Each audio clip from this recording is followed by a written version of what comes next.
डायबिटीसमध्ये पण जी HbA1c नावाची taste असते त्यामध्ये त्याचे पर्सेंटेज वाईज त्याचे टाईप्स असतात. समजा ती टेस्टमध्ये 7 पेक्षा जास्त डायबिटीस असेल तर आपण दातांचं काहीच नाही करू शकत, बिकॉज तेव्हा जखमा नीट होत नाहीत.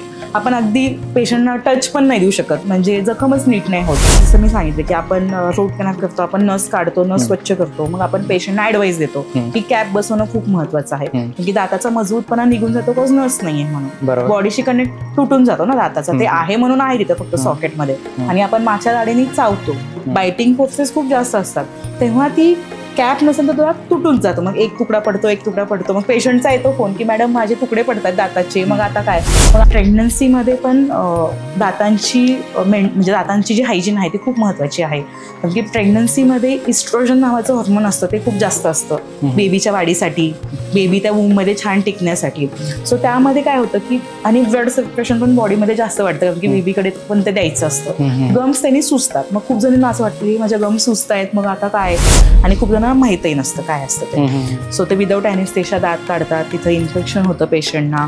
कधी कधी ते दात बसवतात सुद्धा, आणि ते कसे बसवतात तर ते माप घेतात आणि त्या कंपाऊंडमध्ये पटकन मिक्स करतात, छोटे दात बसवतात, आणि फेविस्टिक जे असतं ना आपण जे यूज करतो चिटकवण्यासाठी, फेविक्विक ते टाकतात आणि चिटकवतात तोंडामध्ये. एवढ्या क्वांटिटीमध्ये ते फेविक्विक यूज होतंय की स्किन तोंडात अख्खी भासते. खूप पेशंट आम्ही विचारते हे काय, आम्ही दात बसवून घेतला, म्हणजे किती मध्ये, 50 मध्ये एक दात, 50 रुपीज मध्ये एक दात बसतोय, ओके ठीक आहे, पैशांचा विषय नाहीये, कसा बसतो हे तर बघा ना.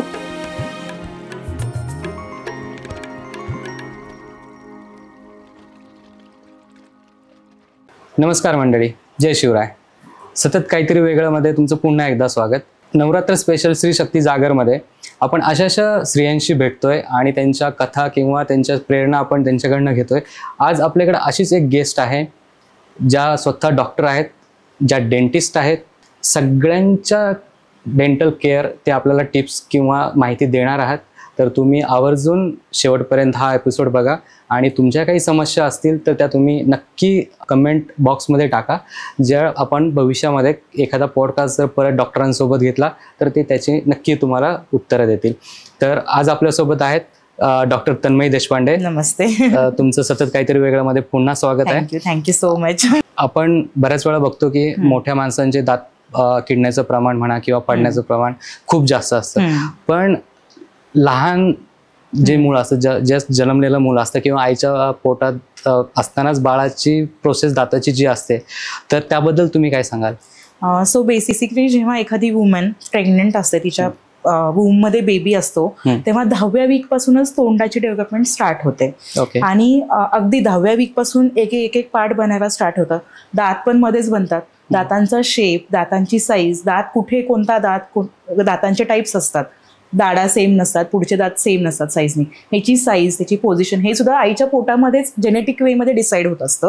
आणि 7व्या महिन्यामध्ये बेबी जो आहे तो सकिंग मोशन, म्हणजे ही जी मोशन आहे तो पोटामध्ये शिकतो, आणि त्या सकिंग मोशननी जे आईच्या पोटातलं पाणी असतं, जेव्हा आपण एमनिओटिक फ्लुइड म्हणतो, ते त्यातून बेबीच्या पोटात जातं, आणि त्या सकिंग मोशननी जेव्हा बेबी आईच्या म्हणजे वूमच्या पुन्हा बाहेर येते, म्हणजे ह्या दुनियेमध्ये येते, तेव्हा जेव्हा आईच्या ब्रेस्टवरती ते फिडिंगसाठी देतात तेव्हा ती मोशन आधीच माहित असते फिडिंगची, तो कुठून शिकून येतो ना बेबी, साधी गोष्ट. सो जेव्हा तो फीड घेतो तेव्हा तेव्हा इथं कम्फर्ट भेटतो, आणि तिथून त्याच्या तोंडाची एक वाढ स्टार्ट होते. आणि मग 6 महिने दात नसतात बेबीजना, काही बेबीजना जन्मता दात असतात पण ते सेफ नसतात, ते आपण काढतो. त्याच्यासाठी पण एक स्पेशालिस्ट असतात, पिडोडॉन्टिस्ट असतात, ते जन्मता जे दात येतात तेव्हा निओनेटिव्ह टीथ म्हणतो आपण, ते आपण ते काढून घेतो, कसं सेफ नसतं बेबीसाठी, सकिंग त्यांनी नीट होत नाही आणि जिभेच्या इथं जखम होऊ शकते, ते होऊ नये म्हणून आपण ते दात काढून घेतो. सेकंड पॉईंट असा येतो की जन्मण्यापासून ते 6 महिने एकही दात नसतो, फक्त गम्स असतात, आणि गम्स थोड्याशा जाड असतात, कसं त्यामध्ये दात आता येत असतो म्हणून. आणि फिडिंग तर आपण बेबीजना देतो, 6 महिने फक्त आईचं दूध असतं, ज्या बेबीजना आईचं दूध नसतं, म्हणजे काही बायकांना दूध नसतं त्यांना आपण पावडरचं मिल्क म्हणजे बॉटल फिडिंग आपण त्यांना देतो. सो आईचं दूध हे कधी पण बेस्ट आहे. आईच्या दुधामध्ये खूप जास्त इम्युनिटी बनवण्यासाठीचे प्रोटीन्स असतात, पुन्हा अजून खूप काही गोष्टी असतात ज्यांनी आईच्या दुधाने अगदी तोंड त्यांचं साफ पण होतं. असं पण असतं की आईचं दूध जे आहे ते ऍज अ टूथपेस्ट, म्हणजे बेबीची टूथपेस्ट म्हणजे आईचं दूध आहे असं पण आहे. सो आणि माझा अनुभव असा आहे की माझ्या बेबीला 3 महिन्यामध्ये कॅन्डिडियासिस नावाचा एक डिसीज असतो, तोंडामध्ये इन्फेक्शन होतं, वाईट फोडं येतात. तर माझ्या दुधाने ते कमी झालं होतं. म्हणजे डॉक्टरची एकच ऍडवाइस होती. हे डिसीज कशामुळे होतं? हे कधी कधी स्वच्छता न ठेवणं, कधी कधी कोणी किस देणं बेबीजना तोंडाच्या इथे येऊन मुद्दाम, किंवा मग एखाद्या हाताने पण होतो हा डिसीज, किंवा आईच्या फिडिंगच्या ब्रेस्टवरती पण एखादं काही फंगस किंवा एखादा छोटा सूक्ष्मजीव असेल त्यांना सुद्धा हे डिसीजेस होतात. सो त्यामध्ये ते जाऊन दाखवणं खूप महत्वाचं आहे डेंटिस्टला. जसं तुम्ही म्हणालात की बाळ जन्मल्यानंतर 6 महिन्यापर्यंत पालकांनी कशी काळजी घ्यायला पाहिजे, पण आता होतं कसं, शहरांमध्ये ह्या फॅसिलिटीज अवेलेबल आहेत, पण गावाकडे म्हणा किंवा जिथे अजून मेडिकल एवढं पोहोचलेलं नाही त्या ठिकाणी त्या लोकांनी कशी काळजी घ्यायला पाहिजे? सो आधीच्या टाइममध्ये ज्या बायका होत्या त्या कॉटन, म्हणजे बेसिक कॉटन, आपला कॉटनचा स्वच्छ कपडा बोटाशी बांधायच्या, कोमट पाण्यामध्ये बुडवायच्या आणि गम्स वरून फक्त 1-2 मसाज द्यायच्या.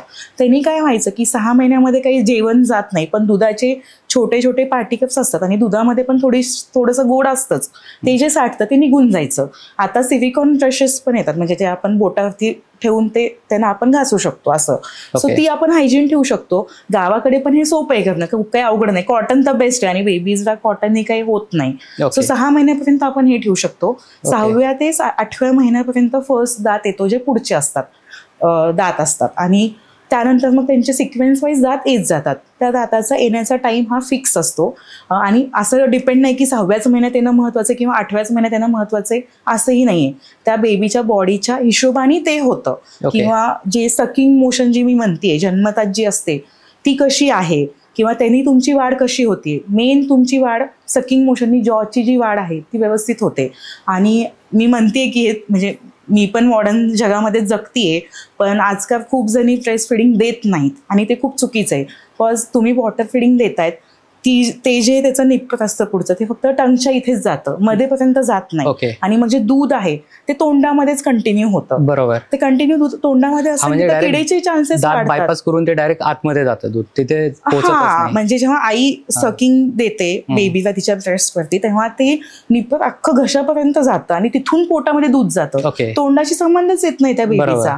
आणि जेव्हा आपण बॉटल्सनी देतो दूध तेव्हा ते फक्त तोंडामध्येच घुमतं आणि त्यांनी कीड होण्याचे चान्सेस वाढतात. जॉची डेव्हलपमेंट होत नाही, इनफॅक्ट घशाची म्हणजे फुफ्फुसांची पण वाढ नीट होत नाही, मेंदूची वाढ नीट होत नाही, ही कॅव्हिटी खूप मोठी होत नाही, असं पण होतं. म्हणजे खूप महत्वाचं आहे की फर्स्ट स्टेप आहे की आपण जे जन्मजात बेबी आहे तेव्हा फिडिंग देणं खूप महत्वाचं आहे, ते पण आईच्या अंगावरती. ते खूप महत्वाचं आहे. खूप म्हणजे वेगळं नॉलेज आज ऐकायला मिळालं मला, म्हणजे मी याच्याबद्दल कधी ऐकलं पण नव्हतं यापूर्वी. दुसरी गोष्ट अशी आहे की एक दात पडण्याचा ठराविक कालावधी असतो की म्हणजे ह्या एज पर्यंत दुधाचे दात पडतात आणि त्याच्यानंतर येत नाही. म्हणजे माझा क्वेश्चन असा आहे, डायरेक्टली मी विचारतो की सपोज एखाद्या माणसाचे 50 वयापर्यंत दुधाचे दात पडलेच नाही, तर त्यानंतर दुधाचे दात येतात का? त्याच्यासाठी कुठलं वय असं ठराविक आहे? नाही, वय फिक्स असतं. आपण ह्युमन्स आहेत, ह्युमन्स मध्ये दातांचा जे डेंटिशनचा सेट आहे तो डायफोडॉन्ट आहे. डायफोडॉन्ट म्हणजे आपले दात 2दाच येतात, एकदा जन्मण्याच्या नंतर 6 महिन्यांनी आणि 6 years मध्ये. पुन्हा दात येत नाहीत. जेव्हा हे दुधाचे दात येतात 6 महिन्यापासून स्टार्ट होतात, 3-3.5 वर्षापर्यंत ते दात येतात. पुन्हा ते तोंडाच्या कॅव्हिटीमध्ये तसेच असतात. ठीक आहे. मग हे दात थोडे थोडे करून पडतात, म्हणजे 6 years पासून हे दात पडायला स्टार्ट होतं. मग नवीन दात येतात आणि हे जुने दात पडून जातात. असं असतं. आता याच्यामध्ये बाय चान्स नॅचरली पडले गोष्ट वेगळी, पण ऍक्सिडेंटली पडले तर, म्हणजे लहान मुलं कधी कधी खेळताना पडतात, कधी कधी पूर्ण दात पडतो किंवा अर्धा तुटतो, तर त्या केसमध्ये दुधाचे दात पडताना आपण तेवढा इश्यू नाहीये. समजा दातमध्ये थोडासा अडकून आहे तर आपण तो काढून घेतो आणि त्या जागी एक स्पेस मेंटेनर नावाचं ॲप्लायन्स असतं, ते आपण तिथं बसवतो, सो दॅट जो मेन येतोय, जो येणारा दात आहे तो व्यवस्थित त्याच डिरेक्शननी येईल म्हणून ते बसवणं खूप महत्वाचं असतं. आणि मोठ्यांमध्ये जेव्हा असा ऍक्सिडेंट होतो, म्हणजे अबाव 14 years, म्हणजे त्या जो कोणी तो व्यक्ती आहे त्याची दाताची डेव्हलपमेंट झाल्याच्या नंतर समजा दात पडत असेल तर मग त्यासाठी त्याचे पण टाईप्स असतात. दात किती पडतोय, त्याची पोझिशन काय आहे, तो सॉकेटमधून निघतोय का सॉकेटमध्ये आहे अजून तसाच का अगदी थोडासा तुकडा आहे, ह्याच्याहून त्याची ट्रीटमेंट डिसाईड होते. सो समजा दात शेप आहे दाताचा तर थोडासाच तुकडा आहे आणि नसेपर्यंत तो तुकडा नाही गेलाय तर फक्त सिमेंटनी पण ते होऊन जातं. समजा तो नसेपर्यंत गेला असेल तर मग सिमेंटचा काही उपयोग नाही होत. सो आपण तेव्हा तिथे रूट कॅनलची ट्रीटमेंट करून त्याच्यामध्ये कॅप बसवतो. आणि सॉकेटमधून जेव्हा दात निघतो तेव्हा जेव्हा असं काही ॲक्सिडेंट होतो त्याच्या 24 तासामध्ये किंवा 1 तासामध्ये समजा तो सॉकेटमध्येच असेल किंवा तो दात आपण दुधामध्ये किंवा एक HBSS नावाचं सोल्युशन भेटतं त्यामध्ये जर आपण ठेवून दिला तर तो वाचतो आणि आपण पुन्हा तो दात तिथे करू शकतो. ओके. आता होतं कसं की लहान मुलं मोस्टली आता चॉकलेट खातात किंवा जंक फूड खातात. तर सपोज एका ठराविक एज पर्यंत लहान मुलांनी चॉकलेट्स खाल्ले तर किती वेळात ब्रश करायला पाहिजे? काही त्याचे पण टेक्निक्स आहेत का की सपोज आता चॉकलेट खाल्ले आणि त्यांनी उद्या डायरेक्ट सकाळीच ब्रश केला तर त्याचे काय परिणाम होऊ शकतात? सो एक तर फर्स्ट गोष्ट चॉकलेट खाणं आवश्यकच नाहीये, गोड खाणं पण आवश्यक नाहीये. इव्हन ॲज अ डेंटिस्ट म्हणून नाही, जेव्हा माझी बेबी जन्मताच म्हणजे 6 महिन्यापासून तिचं जेवण आपण देतो तेव्हा तिच्या पिडियाट्रिशियननी सांगितलं होतं की तिला खूप गोड आणि खूप मीठ हे द्यायचं नाही 1 इयरपर्यंत. बिकॉज त्यांना फक्त दातांवरती इश्यू नाही होत, अख्ख्या बॉडीमध्ये ते डॅमेजिंग आहे. आणि आता ही तर सवय खूप चुकीची आहे. फर्स्ट ऑफ ऑल ती सवय थांबवणं खूप महत्त्वाचं आहे. सो ह्याकडे पॅरेंट्सनीच फोकस देणं जास्त महत्त्वाचं आहे. इन केस जर चुकून कोणी देतंय खाणे म्हणजे आपण सोसायटीला अवॉइड तर नाही करू शकत, तुमच्याकडे नाही पण ते बाकीच्यांकडे जाऊन तर नक्कीच खाऊ द्यायचं एखाद्या टाइमला काही होत नाही, पण ऍटलीस्ट 20 मिनिटांनी ते दात घासणं खूप महत्वाचं आहे. म्हणजे 20 मिनिटांमध्ये त्याची ऍक्शन होत. आणि मोस्टली प्रत्येक घरामध्ये सकाळचा एक दिनचर्या जी असते की उठल्यानंतर एक तर स्कूलला जायचा टायमिंग असतो, त्यात ब्रश करायचा नसतो. मग ती आवड कशी लावायची मुलांना? अशा काही टेक्निक्स आहेत की बाबा रोज तो उठल्यानंतर मुलांनी ब्रश केला पाहिजे आवडीने? सो एकतर आपण त्यांच्या पुढे तसं वागणं खूप महत्वाचं असतं. आपण ॲज अ मोठे आहात म्हणून आपण दोनदा आपण दात घासणं त्यांच्या पुढे खूप महत्वाचं असतं. ते आपल्याकडे बघूनच शिकतात. फर्स्ट स्टेप तर तीच आहे की ते तुम्ही जे वागतायत तेच शिकतायत. सेकंड स्टेप अशी की आपण त्यांच्या टाइममध्ये त्यांच्या पुढे थांबून म्हणजे अगदी ते 1 इयर जेव्हा त्यांना समजतंय की नाही आता माझे आई बाबा कोण आहेत, माझे आजी आजोबा कोण आहेत, त्या एज पासून समजा आपण त्यांच्या पुढे त्या टाईमनुसार ती सवय पाडली तर त्यांना तेव्हापासूनच ते शिकतात आणि त्यांना ती आवड बनते. आणि तसं तर म्हणजे सायंटिफिकली 3 वर्षापर्यंत मुलांना ब्रशिंग जमतच नसते, ते उगीच चावतात त्याला टाइमपास. आता त्याच्यामध्ये मला एक विचारायचं होतं की म्हणजे अशी लहान मुलांना तर ब्रश करणं जमत नाही आणि त्यांना कुठे थुंकायचं किंवा बरेच जण ते पोटातच गिळून घेतात, तर त्यांनी काही त्रास होतो का? सो त्या टूथपेस्ट ज्या असतात ना त्याचे ते टाइप्स असतात, त्या एजनुसार टूथपेस्ट पण फिक्स असते. त्या टूथपेस्ट त्यांच्या बॉडीमध्ये जाऊन काही होत नाही. पण बऱ्याच वेळा असं होतं की जे घरातले लोक वापरतात ती टूथपेस्ट लहान मुलं पण वापरतात, ते खूप चुकीचं आहे. मग ह्याच्यासाठी डेंटिस्ट व्हिजिट फर्स्ट इयर म्हणजे जेव्हा बेबी 1 इयरचा होतोय तेव्हा त्याची फर्स्ट डेंटल व्हिजिट होणं खूप महत्वाचं आहे. सो ह्या गोष्टी तुम्हाला पण ह्या गोष्टी माहित नसतात, मी सांगतेय म्हणून माहित आहे की नाही हे दाखवणं महत्वाचं आहे. जेव्हा तुम्ही फर्स्ट टाइम जाऊन दाखवतायत तेव्हा त्या डेंटिस्टला ती कंडिशन समजते की आता काय काय सांगायचे पुढच्या पॅरेंट्सना आणि मग त्यांना पण एक आयडिया येऊन जाते की आता काय प्रिकॉशन्स घ्यायचे आणि काय नाही. सो डेंटल व्हिजिट देणं खूप महत्वाचं आहे अगदी स्टार्टिंग पासून. तर लहान मुलांना स्टार्टिंग पासून जर योग्य टूथपेस्ट आणि योग्य सल्ला दिला तर मला वाटतं नक्कीच 50 वर्षापर्यंत दात 100% नीट राहतील, एक्सेप्ट चॉकलेट्स आणि बाकीचे जंक फूड आणि गोड. मेन म्हणजे गोड आणि अनहायजीन म्हणजे दात दोनदा न घासणं. डॉक्टर आणखीन एक प्रश्न आहे, बऱ्याच वेळा जेनेटिक पण काही प्रॉब्लेम्स येतात लहान मुलांमध्ये, तर ते कुठल्या प्रकारचे असतात आणि त्याला आपण कसं आयडेंटिफाय करायचं की हा जेनेटिक आहे? सो जे काही जेनेटिक इश्यू हाडाचे म्हणजे दाताच्या साईडमध्ये जे हाड असतं त्याच्यामध्ये पण इश्यूज असतात. हे पोटामध्ये डिटेक्ट पण होतं 7व्या महिन्यामध्ये. आणि जेव्हा ते डिटेक्ट होतं तेव्हा जसंच बेबी जन्मते तेव्हा इथं गॅप्स असतो 2 हाडाच्या मध्ये. अगदी आपलं जे मध्ये पॅरेट आहे जे हाड आहे मध्ये तिथं पण गॅप असतो. त्यानं काय होतं की त्या जेव्हा बेबी फिडिंग घेतं तेव्हा त्या गॅप मधून जे दूध आहे ते नाकाकडे जातं. हो, असे पण कंडिशन्स आहेत. सो त्या कंडिशन म्हणजे त्रास होतो का? होतो. बेबीजना सकिंग येत नाही, श्वास घेता येत नाही. ती खूप जास्त सिरियस कंडिशन आहे, जेनेटिक कंडिशन आहे आणि 1000 पैकी अगदी मायनस मध्येच होते, अशी खूप जणांना होत नाही. पण एशियन लोकांमध्ये आता सध्या जास्त वाढत आहे कारण की जी प्रेग्नन्सी आहे ती 30 अबव होते देन जेनेटिक इश्यूज स्टार्ट होतात आणि मग डेव्हलपमेंट बेबींची आईच्या पोटामध्येच वाढ नीट न होण्याने हे इश्यूज होतात, किंवा एखादा जेनेटिक इश्यू पण असू शकतो, तो आपण एक्झॅक्ट नाही सांगत की कोणत्या जीननी आहे, असे ते डिसिजेस असतात, त्यानुसार आपण ते डिफरन्शिएट करतो. ओके, आता लहान मुलांबद्दल तर आपण बऱ्यापैकी जाणून घेतलं, पण बऱ्याच वेळा असं होतं की कॉलेजच्या एज मधली मुलं मोस्टली कॉलेजमध्ये असताना बाहेरचं जंक फूड जास्त खातात, कोल्ड्रिंक्स पण पितात. बऱ्याच जणांना हिरड्यांना त्रास होतो किंवा दातांचं ठणकणं, गरम पाणी पिल्याने पण झणका बसतो किंवा थंड पिल्याने पण होतं. तर हे कशामुळे होतं एक्झॅक्ट? सो जे आपण थम्सअप, कोका-कोला हे जे पितोय ह्याच्यामध्ये शुगर कॉन्टेंट हा सगळ्यात जास्त हायेस्ट आहे.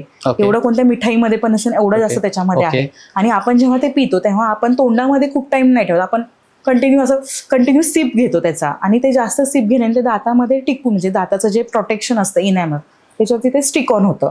जेव्हा ते तिथं स्टिक ऑन होतं दाताच्या सरफेसवरती, तिथे स्टिक ऑन होण्याने तिथं अजून आपल्या तोंडामध्ये कंटिन्यू सूक्ष्मजीव असतात, ते पण त्या दातामध्ये जाऊन चिटकतात. त्यांना ते एक हे भेटतं, ऍडिशन भेटतं तिथे चिटकण्यासाठी. ते चिटकून मग आपण जे काही जेवतोय ते पण तिथं जाऊन म्हणजे अगदी फूड पार्टिकल्स पण त्याच्यामध्ये जाऊन चिटकतात. हे जेव्हा होतं तेव्हा त्या बॅक्टेरियाजमध्ये ती तेवढी कॅपॅबिलिटी आहे की ते खाऊ शकतात दातांना, ते मध्ये जाऊ शकतात. आणि हे असं नाही की एका दिवसाने होतं, हे खूप दिवसांच्या अनहायजेनिक गोष्टींनी ह्या गोष्टी होतात. म्हणजे स्टिकी फूड खाणं, गोड खाणं, जंक फूड म्हणजे चिप्स पण चिटकून, तुम्ही कधी जंक फूड खाऊन बघा, चिप्स खाऊन बघा, तरी जाताना चिटकतं. किंवा च्युइंगम खाणं, गोड खाणं, स्मोकिंगची पण हॅबिट सध्या खूप जास्त आहे, टीनेज पासूनच स्मोकिंग स्टार्ट होतीये, सो त्याने गम्सचा इश्यू येतो. दातांचे डिसीज 2 टाईपचे असतात, एक गम्स म्हणजे दाताच्या खालची जी स्किन आहे त्याला आपण गम्स म्हणतो, आणि दात जो व्हाईट दिसतोय तो दात आहे. पण दातामध्ये पण अजून खूप मोठा दात असतो जो दिसतोय त्याच्याहून पण अजून त्याच्या कण्या असतात. सो त्यामध्ये त्याच्या नसा असतात, त्यामध्ये वेन्स असतात, आर्टरीज असतात, नस असते. सो जेव्हा ते इन्फेक्शन दातामधून मध्ये जाते, म्हणजे दाताच्या नसेकडे जाते, तेव्हा ती झणक बसणं स्टार्ट होतं. ओके, आता दुसरं माझा असा क्वेश्चन आहे की ह्या ब्रश करण्याव्यतिरिक्त आणखीन काय DIY पद्धती आहे ज्या आपण हायजीन साठी वापरू शकतो? कोणत्याच DIY पद्धती नाहीये. हे एक मिथ आहे की बेकिंग सोडा, मीठ आणि मग दात वाईट होतात, किंवा मंजन घ्या, मंजननी दात स्वच्छ होतात. कारण आता सोशल मीडिया वैद्य जो आहे तो भरपूर काय काय सांगत असतो, लोक विश्वास ठेवतात आणि तसं करत पण असतात. तर एक डॉक्टर म्हणून तुम्ही काय सजेस्ट कराल, म्हणजे हे कुठल्या गोष्टी चुकीच्या आहेत किंवा कुठल्या, का फक्त एकच आहे ऑथेंटिकेट म्हणजे ब्रश करणं? नाही, दात दोनदा घासणं खूप महत्वाचं आहे. दोनदा घासण्याच्या सोबत एक धागा असतो डेंटल फ्लॉस नावाचा, त्यानं ती घाण काढणं, म्हणजे दातांच्या जे गॅप्स असतात त्याच्यामध्ये जेवण अडकतं आणि तिथून मग कीड जास्त स्टार्ट होते. ते होऊ नये तो धागा युज करणं खूप महत्वाचं आहे. दोनदा माउथवॉश महत्वाचा आहे. जीभ स्वच्छ ठेवणं तेवढीच महत्वाची आहे. गोड कमी खाणं, जंक फूड कमी खाणं, स्टिकी फूड कमी ठेवणं, भाज्या जास्त खाणं, चीज तुम्ही खाऊ शकता, भाज्या खाऊ शकता. व्हिटॅमिन C खूप महत्वाचं आहे तुमच्या गम्ससाठी. दात फक्त किडेनी जातो असं नाही, दात गम्सच्या इन्फेक्शननी पण जातो. आणि काही काही पेशंट तर असे येतात की जे अगदी बोटाने दात घासतात आणि ते म्हणतात नाही मॅडम आम्हाला ते ब्लिडिंग होते म्हणून आम्ही दात घासतो बोटाने, पण ते बोटाने घासल्याने ते अजून जास्त तिथं इन्फेक्शन होतं आणि त्यांचे दात खूप कमी वयामध्ये स्वतः ऑटोमॅटिकली मूव्ह होतात आणि पडतात. हा, म्हणजे अजूनही आपण बघतो की बरेच जण मिश्री लावतात. तर हे बायका म्हणजे ज्या बायका आहेत आणि अजूनही गावाकडे नाही, अगदी पुण्यात सुद्धा एवढ्या बायका यूज करतात. म्हणजे असं आज नाही म्हणू शकत की आपण ह्याच सोशल इकॉनॉमिक स्टेटसच्याच बायकांकडे जास्त ते यूज आहे किंवा हायफाय बायकांना नाही, असं नाही. एक ना एक सोशल इकॉनॉमिक स्टेटसच्या बायका ते यूज करतात का, आता त्यांना ते एक नशा पण आहे तो बेसिकली, आणि त्यांना ते झंझणाट होऊ नये किंवा मग मिश्री लावण्याने आमचं काम छान होतं, आमचं काम फास्ट होतं, असं त्यांची मिसकॉन्सेप्ट आहे. पण ते धोका, दातांचा तर धोका आहेच आहे, पण मेन धोका आहे स्किनचा. कंटिन्यू युजनी तुमच्या तोंडामध्ये जखमा होऊ शकतात आणि ह्या ज्या जखमा आहेत त्या पुढे कॅन्सरमध्ये कन्वर्ट होतात आणि तिथून पेशंट वाचत नाही मग. आणि पेशंटना तो अवेअरनेस पण नसतो की बाबा ही जखम आहे, ठीक आहे, होईन नीट, मे बी हीटनी आहे किंवा तापानी येते अशी जखम, असं त्यांच्या मिथ्स असतात, पण त्यांना नुकसान एंड मध्ये होतं. हा, आता तुम्ही कॅन्सरचा विषय काढलायच आहे, तर अर्ली स्टेज मध्ये कसं ओळखायचं की मला कॅन्सर आहे? सो समजा तोंडामध्ये एखादी जखम आहे आणि ती 21 दिवस तशीच आहे. जशी की म्हणजे ती समजा एक छोटा आपण समजा तोंडामध्ये फोडं येतात, ठीक आहे, बरोबर, टेन्शन घेण्याने, तर आई काय म्हणते की नाही हिटचा फोड आहे किंवा एक्झाम मध्ये हे फोडं येतात टेन्शन घेणं असं आपण म्हणतो, मग तेव्हा घे तू गोपीचंदन राव तुपाने कमी होईल असंही म्हणतात. पण ती जखम समजा 21 दिवसाच्या आत कमी होती म्हणजे ती बेसिक जखम आहे असं आपण समजू शकतो की कधी कधी टेन्शननी होतं किंवा विटॅमिनच्या कमीने पण अशा जखमा येतात किंवा जागरण पण झालं नाईट तेच टेन्शननी असं येतं. पण समजा ती जखम 21 दिवसाच्या पुढे तशीच आहे तर ती धोकादायक असू शकते. सो ते एक फर्स्ट इंडिकेशन आहे. सेकंड इंडिकेशन आहे की पेशंटचं अचानक वेट कमी होणं. ओके, ठीक आहे. थर्ड इंडिकेशन आहे की इथे नोड्स असतात आपले, तिथं असं जडपणा वाटणं, कानाच्या मागे दुखणं किंवा असं अशक्तपणा वाटणं, हे असे बेसिक सिम्पटम्स आहेत. पण हे तेव्हाच डिटेक्ट होऊ शकतात जेव्हा तुम्ही डेंटिस्टकडे जाऊन चेकअप करून घेतात. बिकॉज आम्ही फक्त दात बघत नाही, आम्ही बाकीच्या टिश्यूज बघतो, इथे नोड्स ओके आहेत का नाही बघतो. दात हे फक्त 32 दात आहेत असं नाहीये, अख्खी बॉडी दाताशी कनेक्टेड आहे. ह्या जेवढ्या वेन्स दाताच्या आसपास आहेत त्या मेंदूशी कनेक्टेड आहेत, हार्टशी कनेक्टेड आहेत. असं नाही की ती फक्त दात म्हणजे काही नाही फक्त हसण्यासाठी असं नाहीये दात. सो ते चेकअप्स खूप महत्वाचे आहेत 6-6 महिन्यांनी. आता जसं तुम्ही कॅन्सर बद्दल सांगितलं तसंच आणखीन एक मोठा जो आजार आहे तो आहे डायबिटीस. तर डायबिटीस मध्ये म्हणजे डायबिटीस रुग्णांनी म्हणा त्यांनी काय काळजी घ्यायला पाहिजे किंवा त्यांनी किती दिवसांनी रेग्युलर चेकअप करायला हवं दातांचं? सो बेसिकली डायबिटीस 2 टाईपचे असतात, टाईप 1 टाईप 2. जो टाईप 1 असतो तो जेनेटिक वे मध्ये येतो. सो जेनेटिक असेल तर त्यांना पण गम्सचा धोका आहेच. डायबिटीसमध्ये मेन गम्स डिसिजेस जास्त होतात. गम्स जे आहे म्हणजे स्किन जी आहे दातांच्या खालची तिथे जे गॅप्स असतात तिथे घाण अडकून किंवा सुजतात आणि ब्लिडिंग खूप जास्त होते कधी कधी, मग तिथे इन्फेक्शन जास्त होतं, हाडाची झीज होते, अशा गोष्टी होतात. टाईप 2 हे ओबेसिटी आणि व्यवस्थित जेवण डाएट नसल्याने होतो. सो टाईप 2 मध्ये फर्स्ट सिम्पटमच आहे की दाताच्या इथं घाण साठते आणि सूज येते. ओके, सो ते फर्स्ट सिम्पटम आहे असं आपण म्हणजे गम डिसीज हा फर्स्ट सिम्पटम त्याचा आहेच. सो त्यामध्ये जसं त्यांचं 3 महिन्यांचं चेकअप असतं डायबिटीसचं, त्यामध्ये ते HbA1c ची टेस्ट करतात किंवा फास्टिंग आणि PP म्हणजे जेवणाच्या नंतरची टेस्ट, अशा 3 टेस्ट असतात. त्यासोबत जेव्हा ते फिजिशियनना भेटतायत तेव्हा ह्या सेम टेस्ट घेऊन त्यांनी डेंटिस्टकडे पण जाणं खूप महत्वाचं असतं. बरोबर. आणि ह्या केसमध्ये जर जखम झालेली असेल तर त्यामध्ये ती रिकव्हर होऊ शकते नाही. डायबिटीसमध्ये पण जी HbA1c नावाची टेस्ट असते त्यामध्ये त्याचे पर्सेंटेज वाईज त्याचे टाईप्स असतात. समजा ती जर टेस्टमध्ये 7 पेक्षा जास्त डायबिटीस असेल तर आपण दातांचं काहीच नाही करू शकत, बिकॉज तेव्हा जखमा नीट होत नाहीत. आपण अगदी पेशंटना टच पण नाही देऊ शकत म्हणजे जखमच नीट नाही होत आणि कधी कधी ती जखम अजून घाण होण्याचे चान्सेस वाढतात. 7 पेक्षा कमी असेल म्हणजे HbA1c 7 पेक्षा कमी असेल तर मग आपण दात स्वच्छ करून देऊ शकतो, दात काढूही शकतो, जे काही आपण त्यांना प्रिकॉशन्स आपण देऊ शकतो. मोस्टली आपण कुठल्या एज ग्रुपमध्ये ही लक्षणं जास्त बघतो डायबिटीस वाल्यांची? मिड एज मध्ये म्हणजे 35 to 55 मध्ये आपण जास्त बघतो किंवा प्रेग्नन्सीमध्ये पण डायबिटीस होतो. त्याच्यामध्ये पण बघू शकतो आपण. ते कसं डिटेक्ट होतं? ते ऍक्च्युली जे गायनॅक असतात त्यांना डिटेक्ट होतं, त्यांच्या टेस्ट असतात. जेव्हा एखादी वुमन प्रेग्नंट असते तेव्हा एक 3rd month मध्ये एक टेस्ट असते डायबिटीसची आणि एक आय थिंक 7व्या महिन्यामध्ये एक टेस्ट असते. सो त्यामध्ये डिटेक्ट होतं आहे का नाही, ते हॉर्मोन चेंजेसनी होतं.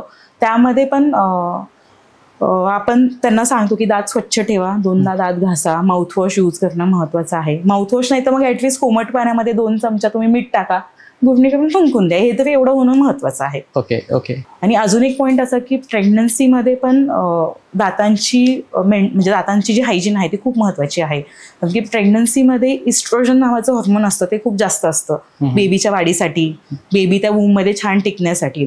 सो त्यामध्ये काय होतं की आणि ब्लड सर्क्युलेशन पण बॉडीमध्ये जास्त वाढतं कारण की बेबीकडे पण ते द्यायचं असतं. गम्स त्यांनी सुचतात, मग खूप जणांना असं वाटतं की माझ्या गम्स सुचत आहेत मग आता काय. बरोबर. सो मग तेव्हा आपण असं सांगतो की इट्स ओके, हे होतं म्हणजे ते कॉमन आहे होणं, त्यात एवढं काही नाहीये. आणि इन केस एखाद्या प्रेग्नंट वुमनला काही इश्यू असेल दातांचा तर तो स्टार्टिंगच्या 3 महिने आणि शेवटचे 3 महिने ह्यामध्ये आपण काही नाही करू शकत. जे सेकंड ट्रायमिस्टर असतं म्हणजे 4थ्या महिन्यापासून ते 7वा महिना, त्यामध्ये आपण दातांच्या ट्रीटमेंट त्यांना देऊ शकतो. कंडिशन बघून patient depend on the case, condition काय आहे आणि काय नाही.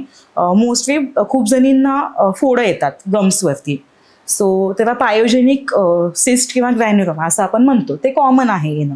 तेव्हा आपण 2-3 मेडिसिन देऊन ते कमी होऊन जातं. पण ते दाखवणं आणि चेकअप करणं खूप महत्वाचं असतं. आणि 4थ्या महिन्यामध्ये डेंटल व्हिजिट ही महत्वाची आहेच प्रेग्नंट वुमन्ससाठी. ओके. म्हणजे रेग्युलर एकंदरीत कुठल्याही एज जरी असला तरी तुम्हाला रेग्युलर डेंटल चेकअप करणं हे तेवढंच महत्वाचं खूप आहे. 6 महिन्यामध्ये समजा आपण 300 रुपये चेकअपसाठी, 300 म्हणा 500 म्हणा, जे काही त्यांची फीस असेल, पण पुढचे पैसे किती वाचलेत ना त्यांनी. म्हणजे 6 महिन्यामध्ये तुम्ही जाऊन ऍटलीस्ट दाखवा ना कंडिशन काय आहे. ऍक्च्युली दुसरं एक कारण असं डेंटिस्टकडे लोक न जाण्याचं कारण, एक तर पेन खूप असतो. म्हणजे बऱ्याच वेळा काय होतं की हिरडीचा प्रॉब्लेम असतो, बऱ्याच वेळा दात किडलेला असतो किंवा दाढ काढायची असते, तर अशामध्ये पेन खूप असतो. तर आता टेक्नॉलॉजी एवढी वाढली तर या केसमध्ये पेन तेवढ्या प्रमाणात होते पूर्वीसारखा की असं, म्हणजे लोकांना अजूनही ती भीती आहे. डेंटिस्ट पेन देतच नाहीत. पेशंट जेव्हा पेन मध्ये असतो तेव्हा तो एंड सिच्युएशन मध्ये असतो, तो प्रिकॉशन घेत नाही, तो कीड तशीच ठेवतो आणि मग ती कीड नसेकडे जाती. नसेकडे जाऊन मग ते ठणकणं स्टार्ट होतं. तुम्ही ते पण जाऊ द्या ठणकताय ठीक आहे, मग तुम्ही काय तर DIY करता की हे ठेव ते ठेव, कापूस ठेव हे ठेव, आणि मग ते होऊन जातं नीट असं वाटतं, पण इव्हेंच्युअली मधून ती नस डेड होऊन जाते. मग कधी कधी हे इन्फेक्शन हाडाकडे पण जातं नसेमधून, कारण की ही जी नस आहे ती हाडाशी कनेक्टेड आहे. करेक्ट. ते हाडाकडे जातं आणि इथे गाठ येते किंवा इकडे सायनसमध्ये इन्फेक्शन होतं, आणि ती एवढी अवघड स्टेज होती की तेव्हा डेंटिस्ट पण काही करू शकत नाही, असं होऊन जातं. म्हणजे आम्ही मेडिसिन्स देतो, आधी 5 दिवस आम्ही मेडिसिन्स देतो, अँटीबायोटिक्स देतो, सूज कमी होत आणि मग आम्ही दात काढतो. तेव्हा आम्ही पेन त्यांना देत नाही, ते पेन घेऊन येत आहेत. इनफॅक्ट आम्ही त्यांचा पेन कसा कमी व्हावा हे बघतोय, असं ते महत्वाचं आहे. ओके. आता दुसरी गोष्ट असे की या केसमध्ये लोक जास्त करून पेन किलर्स घेतात, तर ते किती धोकादायक? खूप चुकीचं आहे ते. म्हणजे मी खूप पेशंटचं ऐकते की ते जातात, म्हणजे दात दुखतोय मेडिकलमध्ये जातात, दात दुखती एखादी औषध द्या, मग ते कोणतं पण फक्त पेन थांबवण्याचं मेडिसिन देतात आणि ते कंटिन्यू 1-2 महिना घेतात. त्यांनी किडनीवरती सूज येते, त्याचे पण साईड इफेक्ट आहेत. कोणती पण मेडिसिन ही काही काय म्हणतात चांगली नाहीये घेण्यासाठी, म्हणजे आम्ही पण नाही घेत. त्याचा पण एक डोस फिक्स असतो. तुम्ही कोणता पण डोस कसाही घेणार, कोणती पण, तर किडनीवरती पुढे जाऊन किती इफेक्ट होऊ शकतो ना त्याचा, हे पण आहे. एक कॅल्क्युलेशनच झालंय आपल्याकडे, फॉर्म्युलाच ठरलाय की पेन किलर्स साठी लगेच मेडिकलमध्ये जायचं आणि एक गोळी घेऊन आपण चालू करायचं. आणि त्याच्यामध्ये असं होतं की पेशंटना वाटतं की पेन थांबतोय, पण इन्फेक्शन नाही थांबत तोंडामध्ये, इन्फेक्शन कंटिन्यू वाढतंय. इव्हेंच्युअली 1 महिन्याने पुन्हा डेंटिस्टकडे जायचंच आहे ना, आणि तेव्हा अजून पैसे जातात ना मग त्याच्यामध्ये. त्यापेक्षा तुम्ही आधीच दाखवा. फर्स्ट स्टेप तर ही आहे की तुम्ही हायजीन ठेवा, दात 2दा घासा, कीड वाढूच देऊ नका, गोड नका खाऊ, स्टिकी फूड नका खाऊ, जंक फूड नका खाऊ, भाज्या जास्त खा. आणि पुढे स्टेप आहे की समजा वाटते की थोडं डॉट्स वाटताय किंवा घाण वाटते, व्हिजिट द्या डेंटिस्टकडे, दात स्वच्छ करून घ्या, कीड काढून सिमेंट भरून घ्या, कीड पुढे जाऊच देऊ नका ना, ते महत्वाचं. दुसरं एक कल्चर आहे कॉर्पोरेट कल्चरमध्ये, बरेच लोक आजकाल रात्रीचे नाईट शिफ्ट पण करतात, रात्रीचं जागरण होतं. बऱ्याच जणांना असं असतं की 12-12, 1-1 वाजता जेवण होतं आणि 2 वाजता झोपतात, सकाळी परत उठतात. तर हे रात्रीचं पण जागरण म्हणा किंवा रात्रीचं जेवण हे पण इम्पॅक्ट करतं का आपल्या दातांवर? होतं ना, कॉज नाईट टाइम मध्ये जास्त इन्फेक्शन होतं तोंडामध्ये, म्हणून झोपताना दात घासणं जास्त महत्वाचं आहे. इनफॅक्ट आपण जे मॉर्निंग मध्ये दात घासतो त्यापेक्षा नाईट ब्रशिंग खूप महत्वाची आहे. जसं तुम्ही म्हणताय की त्यांची नाईट शिफ्ट असते, सो ते झोपण्याच्या आधी दात घासू शकतात आणि ते केव्हाही उठू द्या, 1-2 वाजता उठू द्या, म्हणजे मॉर्निंग मध्ये उठू द्या, नाईट शिफ्ट मधून येतायत झोपतायत आणि उठू द्या, तेव्हा दात घासणं महत्वाचं आहे. पण झोपताना दात घासणं खूप जास्त महत्वाचं आहे. मॉर्निंग मध्ये येऊ द्या, कधी येऊ द्या. म्हणजे हे सगळ्या एज ग्रुपसाठी, हे कोणासाठी म्हणजे अगदी बेबीज पासून ते एजेड लोकांसाठी हे खूप महत्वाचं आहे की नाईट मध्ये दात घासणं, आणि ते नाही होतंय म्हणूनच इश्यूज होत आहेत. मी जेवढे पण पेशंट्स बघते 1 टाइम ब्रशिंगच असते, ते एकदाच दात घासतात आणि मग एवढी कीड असते तोंडामध्ये, मग ती कीड जाते नसेकडे, नसेकडून हाडाकडे, गम्स पण स्वच्छ नसतात, अगदी दातांच्या मागे व्हाईट खूप घाण असते, ती घाण हाडाकडे जाते आणि मग मधून हाड कमकुवत होतं आणि मग दाताचा सपोर्ट पण निघून जातो. आता पूर्वीच्या काळात कसं व्हायचं की लोक, म्हणजे मी पण बघितलं की पूर्वीच्या काळात लोक लिंबाची काडी घ्यायचे आणि तिने दात घासायचे. आता हल्ली मार्केटमध्ये ब्रश आले, पण ब्रशमध्ये पण प्रकार आहेत, हार्ड ब्रश, सॉफ्ट ब्रश, अजून त्याचे पण टाइप्स आहेत. तर कुठला चांगला असतो म्हणजे ब्रश? हार्ड आणि मीडियम, बिग नो.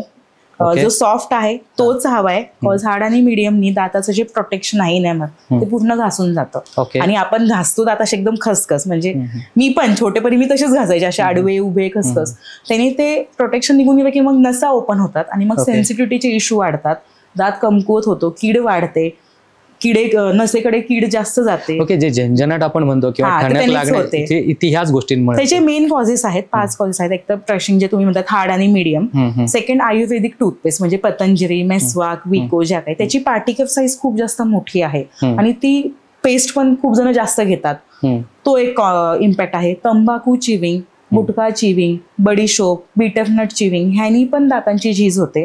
आणि 5वं आणि सगळ्यात शेवटचं असं आहे की काही काही जणांना ऍसिडिटीचा खूप इश्यू असतो. सो ते त्यांच्या हातात नाहीये, पण त्यांना ऍसिडिटीचा इश्यू असतो आणि ते ऍसिडिटी त्यांच्या घशाशी येतं. त्या ऍसिडमध्ये जे केमिकल असतं ते दातांवरती इफेक्ट पडतं आणि मग दातांची झीज होते. हे खूप पेशंटमध्ये असतं, पण ते फक्त त्यांनाच ज्यांना ऍसिडिटी आहे. पण काही काही पेशंट स्वतःच्या हाताने दात झिजवून घेतात आणि अगदी त्यांचे दात आधी मोठे असतात, विथ जेव्हा आपण बघतो त्यांची हाफच साईज बाकी असते आणि मग त्यांना सेन्सिटिव्हिटी खूप जास्त होते, जे आपण थांबवू नाही शकत. त्यासाठी पण मेडिकेटेड टूथपेस्ट आहेत. त्यासाठी तुम्ही डेंटिस्टकडे जाऊन ते सांगणं, दाखवणं खूप महत्वाचं आहे.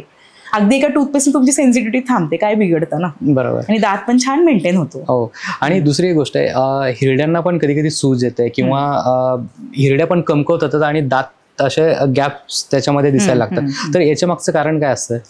ह्याच्या मागचे खूप कॉजेस आहेत. सो मेन कॉज असा आहे की स्वच्छ न ठेवणं दात. दात आपण जे घासतो ना ते आपण दातांसाठी नाही घासत, म्हणजे जो वाईट दात दिसतं ना त्यासाठी आपण नाही घासत, आपण गम्ससाठी दात घासतो. गम्स मधून ती घाण काढणं, जे अन्न अडकतं, जे बॅक्टेरियाज अडकतात, जे काही आपण पितोय, तोंडामध्ये जे काही इन्फेक्शन आहे ते गम्स मधून काढणं खूप महत्वाचं असतं. ते निघत नाही. गम्स मध्ये ते कंटिन्यू अडकून बसतं. ती घाण साठून साठून साठून तिथं इन्फेक्शन वाढतं आणि मग त्या इन्फेक्शननी बॉडी अपोज करते आणि मग ते सूज आणते आणि मग तिथं ब्लिडिंग होणं स्टार्ट होतं. कधी कधी दात मधून कमकुवत ह्यानी होतो की गम्सच्या खाली हाड बोन असतं, त्या बोनमध्ये दात असतो आणि ते इन्फेक्शन जेव्हा हाडाकडे जातं तेव्हा हाड पण तिथून कमकुवत होऊन जातं आणि मग मधून म्हणजे सॉकेटमधून दात कमकुवत होण्याने दात मूव्ह होतो. फक्त स्वच्छ न ठेवण्याने. त्यामध्ये पण माझं तेच आहे की दोनदा दात घासणं खूप महत्वाचं आहे. हायजीन. ठीक आहे. सेकंड असतं की प्रेग्नन्सीमध्ये जसं मी सांगितलं की एखादं हॉर्मोन वाढण्याने पण सूज येते किंवा पिरियड्समध्ये पण खूप जणींना सूज येते, कॉज हॉर्मोनल चेंजेस होतात म्हणून. डायबिटीसमध्ये पण हे होतं, कॉज डायबिटीसमध्ये पण जखमा नीट होत नाही किंवा इन्फेक्शन वाढतं. बॅक्टेरिया पण तोंडामध्ये जास्त वाढतात डायबिटीसमध्ये. इम्युनिटी कमी होते डायबिटीसमध्ये किंवा बाकी पण काही काही असे सिस्टेमिक डिसीजेस आहेत त्यामध्ये कमी होतं. सो त्यांनी पण सूज येते.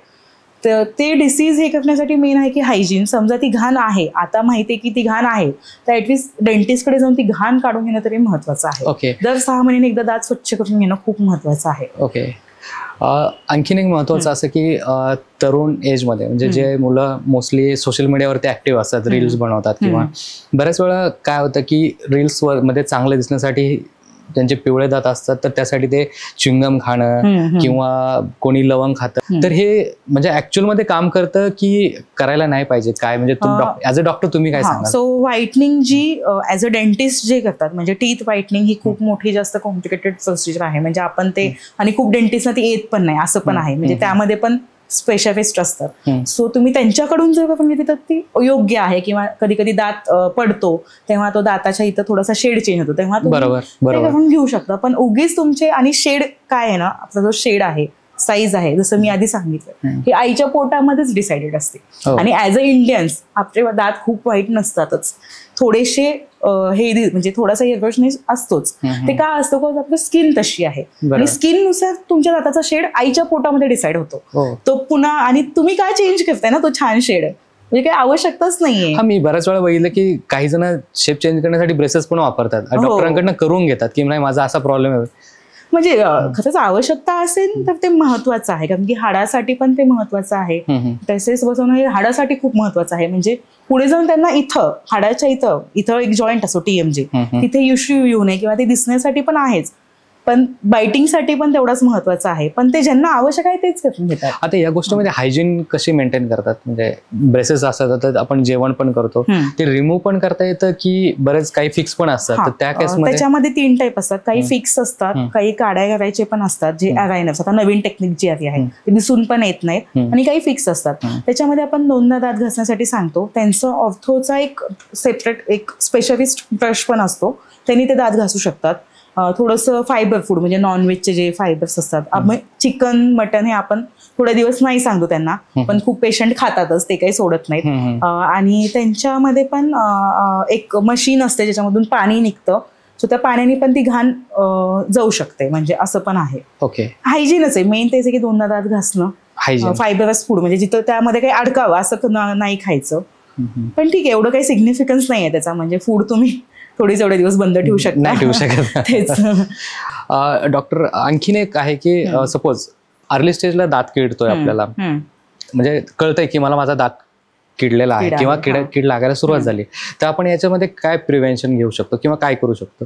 दुसरी गोष्ट याच्याच रिलेटेड, जर तो दात किडला आहेच, पूर्ण किडला आहे, तर त्यावरती काय प्रक्रिया केली जाते किंवा काय काय ऑप्शन्स आहेत त्याला रिप्लेस करण्यासाठी? सो फर्स्ट स्टेप आहे, जेव्हा अगदी छोटी कीड असते तेव्हा आपण ती कीड काढतो आणि त्या जागी आपण सिमेंट करतो. तर ह्यासाठी की ती कीड पुढे वाढू नये, सिमेंट म्हणजे पण एक मेडिकेशनच असतं, फक्त मजबूत असतं एवढंच आहे. ती जागा पॅक होऊन जाते सिमेंटनी आणि त्याच्यामध्ये हार्डली कॉस्टिंग 800 ते 1000 मध्ये घेतात डेंटिस्ट. जास्त कॉस्टिंग पण नाही त्याची, एकदम मिनिमम मध्ये ते होऊन जातं.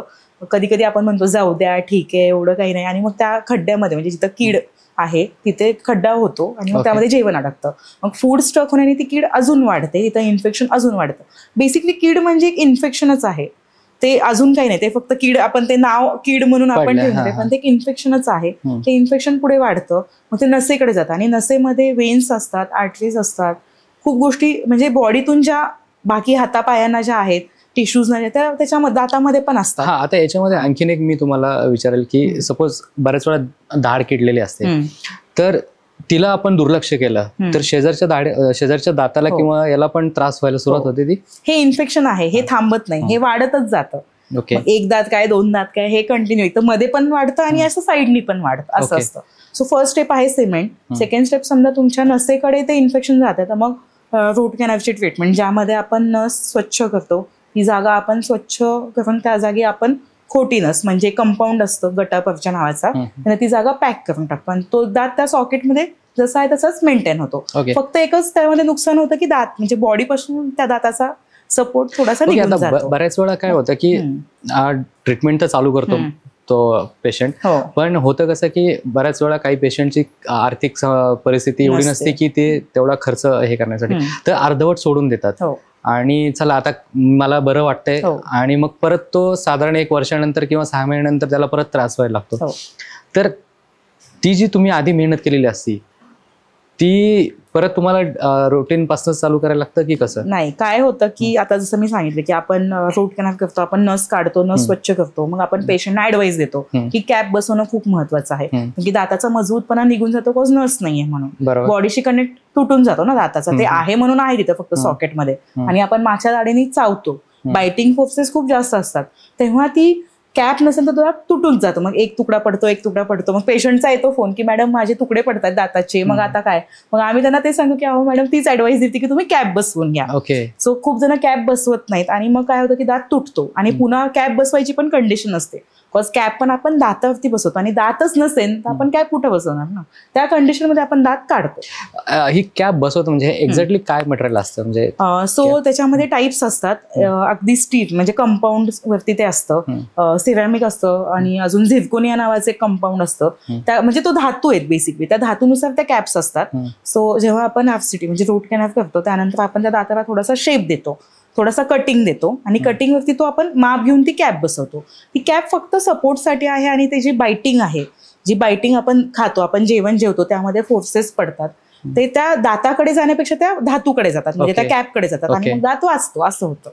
पण काही काही पेशंट कॅप न बसवल्याने दात तुटतो. हा, आता याच्या उलट एक केस आहे, म्हणजे बरेच जण शोअप करण्यासाठी मी बरेच जण बघितले की सोन्याचा कॅप लावतात किंवा चांदीचा लावतात, तर हे कितपत योग्य आहे? योग्य नाहीये, पण चॉईसेस शेवटी.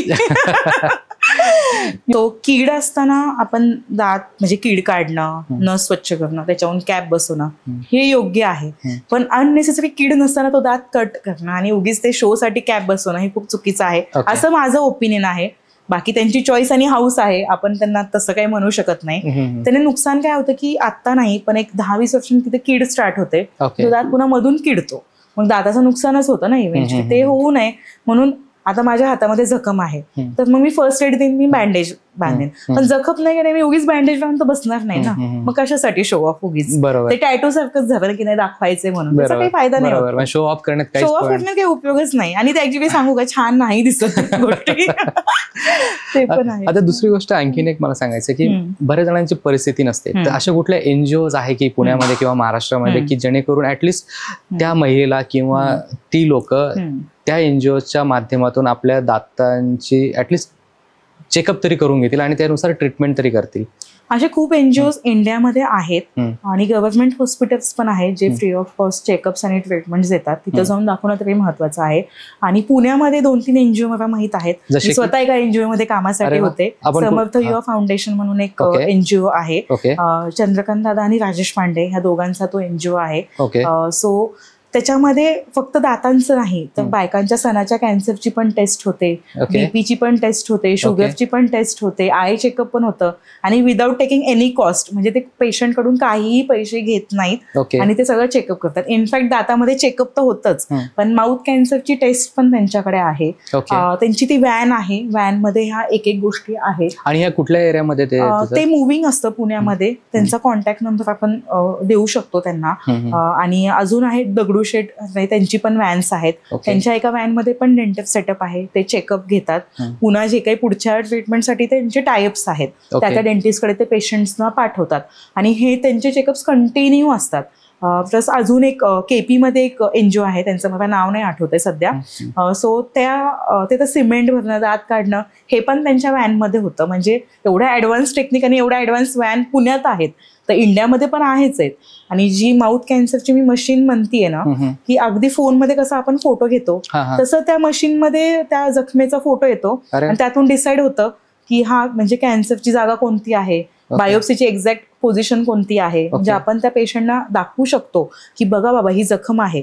कधी कधी काय होतं की पेशंट चेकअपसाठी येतो, आपण त्यांना सांगतो की जखम आहे पण ते मजाकमध्ये घेतात, कसं तंबाखू सोडायचा नसतं त्यांचं असं की नाही ठीक आहे हा होत असतं असं. आणि जेव्हा ते स्वतः जखम बघतात तेव्हा त्यांना ती थोडंसं सिरियसनेस येतो की नाही बाबा ठीक आहे आता जखम आहे ना, आता मी तंबाखू सोडणं खूप महत्वाचं आहे. मग कसा सोडायचं काय नाही, मग ते ऍडवाइस मागतात. मग ऍटलीस्ट त्यांचा एक पॉईंटनी फायदा होतो की तंबाखू थांबतं, ती जखम पुढे कॅन्सरमध्ये जात नाही. सो हे जे स्कॅन आहे तो समर्थ युवाच्या मेडिकल व्हॅनमध्ये आहे. तिथे खूप जणांचं चेकअप होतं. सो जरी आपल्याकडे पैसे खूप पेशंटकडे नाही पैसे देऊ शकत पेशंट, मी समजू शकते कॉज नाहीये तेवढी कॅपॅबिलिटी खूप जणांची आणि खूप महाग आहे आणि दातांची ट्रीटमेंट ही भयानक महाग आहे. सो कमीत कमी चेकअप केला आणि बेसिक हायजीन त्या डेंटिस्ट कडून तुम्ही समजून घेतली ते सुद्धा सफिशियंट आहे तुमच्यासाठी.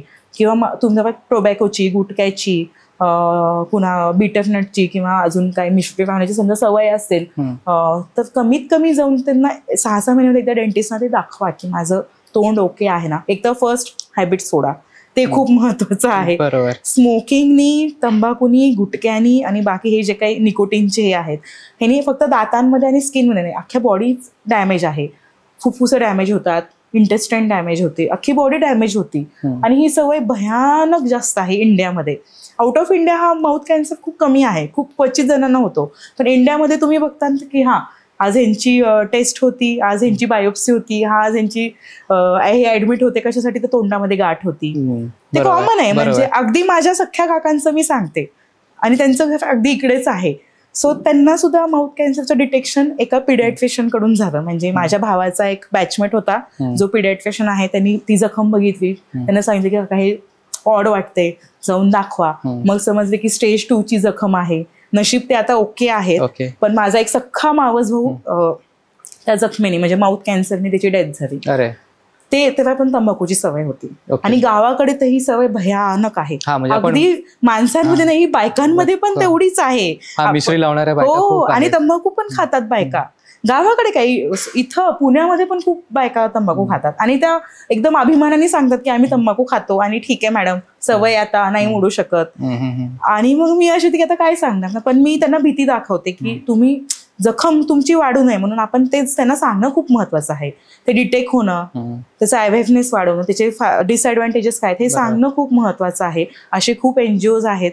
तुम्ही जरी पैसे नसतील डेंटिस्टकडे जाण्याचे, तुम्ही त्या एनजीओ मध्ये जा, त्यांना व्हिजिट द्या, त्यांच्याकडून ते चेकअप करून घ्या. कमीत कमी तुमचं नुकसान तर नाही होणार ना. करेक्ट. खूप चांगली माहिती सांगितली. आणि जर खरंच तुमच्याकडे पैसे नसतील तर ह्या एनजीओ पुण्यामध्ये आहेत, भारतभर आहेत आणि महाराष्ट्रामध्ये आहेत.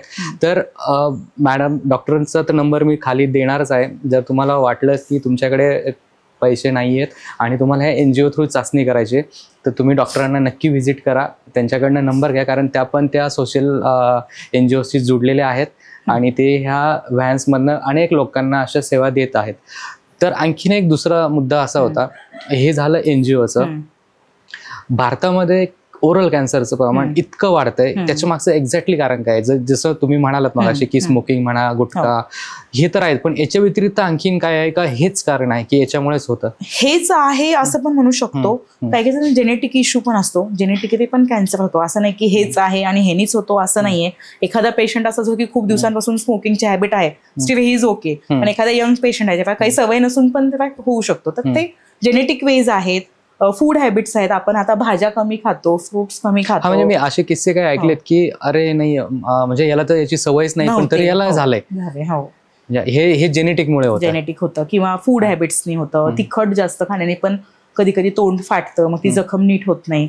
जखम नीट नव्हे की भीती असते की ते कॅन्सरमध्ये कन्वर्ट होऊ शकते. म्हणून ते दाखवणं आणि चेकअप्स हे खूप जास्त त्या ह्याच्यामध्ये महत्व आहे. म्हणून आणि इंडियामध्ये तो अवेअरनेस नाहीये चेकअपचा. अगदी आपण पण मला नाही आठवत की मी माझ्या छोटेपणी कधी डेंटिस्टकडे गेले. म्हणजे आता मी आहे डेंटिस्ट म्हणून मला ते समजतंय, पण आय डोंट नो की मी नाही, कधीच नाही. बस ते अवेअरनेसच नाही की ती डेंटिस्टला जाऊन भेटणं किती महत्वाचं आहे. त्याचा अवेअरनेस इंडियामध्ये अजून नाहीच आहे. फक्त एकच अवेअरनेस आहे की टीव्हीला आणि मूवीजच्या स्टार्टिंगला ऍड येते की तंबाखू आणि त्यामुळे एवढं होतं. ते बघून सुद्धा ते फक्त ते खातच बसत आणि स्मोकिंग पण करतात. त्यात काय असं हे नाही. बरोबर बरोबर. म्हणजे जे करायला नाही पाहिजे तेच लोक करतात.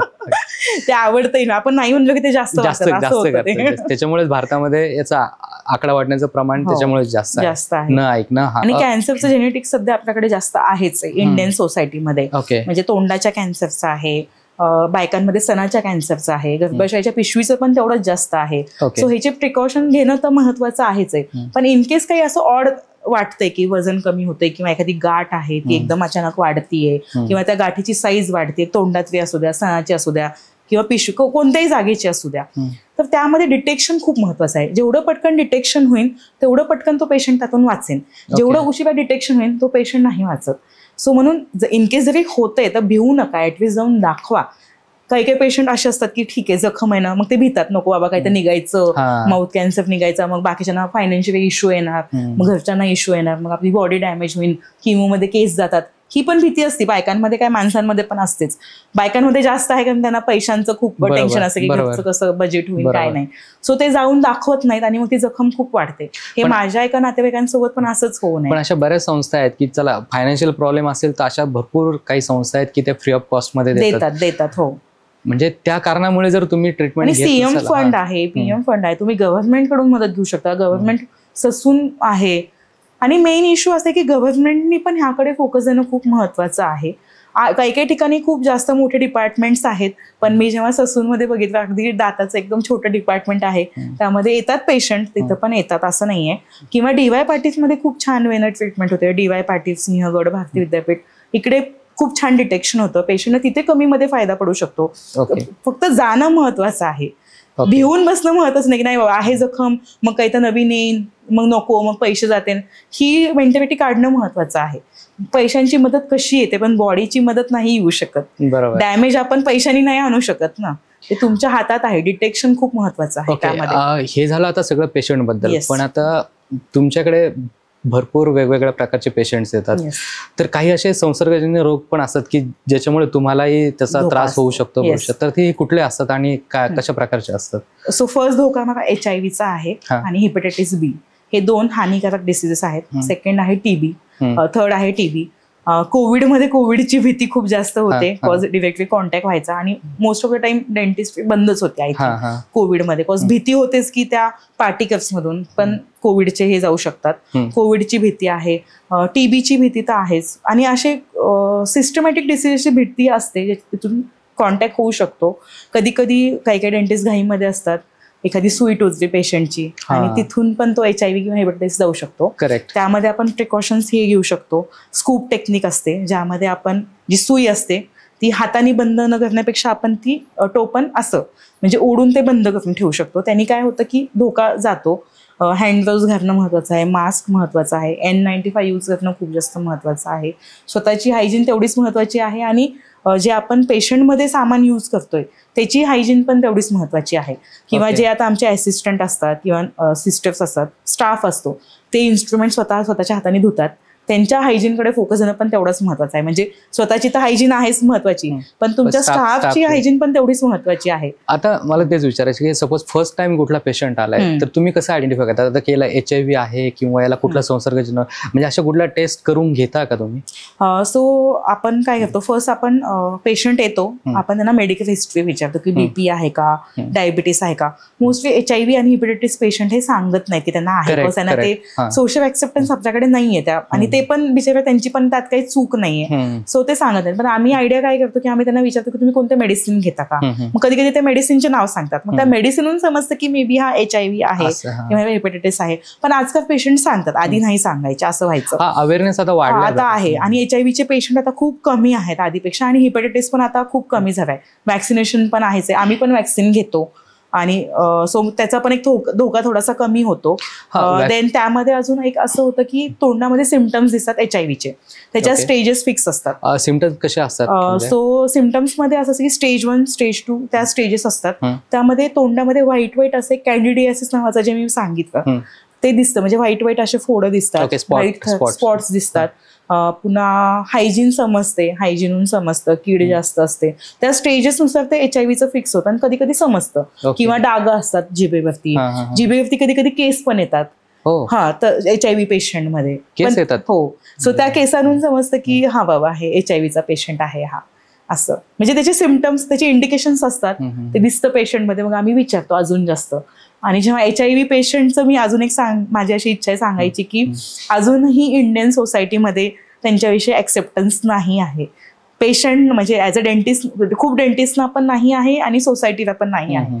सो खूप जण भीतात की नाही बाबा आपले इन्स्ट्रुमेंट्स घाण होते, मशीन घाण होईल, कारण की त्यांचे इन्स्ट्रुमेंट आपण पुन्हा यूज नाही करू शकत, एक तर फेकूनच द्यावं लागतं. पण माझं फक्त एकच ऍडवाइस आहे की ठीक आहे, आपण थोडे पैसे टाकून नवीन घेऊ शकतो आणि नवीन इन्स्ट्रुमेंट फेकू शकतो. कमी कमी त्यांचं चेकअप होईल, त्यांना काहीतरी आपल्याकडून फायदा भेटेल, हे आपण देऊ शकतो त्यांना. सो बीडमध्ये एक NGO आहे, त्याचं नाव इन्फंट इंडिया आहे. तिथे HIVचे 68 मुलं आहेत जे अनाथ आहेत, त्यांचे आई बाबा नाही आहेत, पण त्यांना HIV आहे मुलांना, अगदी म्हणजे बेबी पासून ते मोठ्या वयापर्यंत ते आहेत. सो त्याच्यामध्ये मी नेहमी त्यांच्याकडे कॅम्प्स घेते माझ्या बर्थडेच्या दिवशी, किंवा जसं जमेल तसं. आम्ही नवीन इन्स्ट्रुमेंट विकत घेतो, PPE किट विकत घेतो, त्यांची एक झेड किट असते ती विकत घेतो, आम्ही कॅम्प्स घेतो, ते इन्स्ट्रुमेंट तिथेच पॅक करतो, जमिनीमध्ये आम्ही डिस्कार्ड करतो. पुढे कोणाला त्याचा काही धोका होऊ नये, पण त्या मुलांचा चेकअप होतो. पण त्या इन्स्टिट्यूटमध्ये म्हणजे ते जे NGO आहे तिथं खूप जणांना कीड नाहीच आहे, बिकॉज ते मुलं एवढ्या भाज्या खातात, ते अजिबात गोड खात नाहीत. म्हणजे HIV असून पण त्यांची हायजीन आहे का, आता ते 2दा दात घासतात, त्यांना ती सवयच आहे, ती शिस्त आहे. म्हणजे मी स्वतः शॉक झाले की यांना की म्हणजे खूप क्वचित 1-2 कीड होती, बाकी सगळ्यांचे एकदम दात स्वच्छ. ऍक्च्युअली मी दुसरा माझा प्रश्न तोच होता की चांगले दात राहण्यासाठी, म्हणजे चांगले दात ठेवण्यासाठी कुठल्या फळभाज्या म्हणा किंवा कुठले फ्रुट्स असतील जे आपण आहारात रोज घ्यायला हवेत?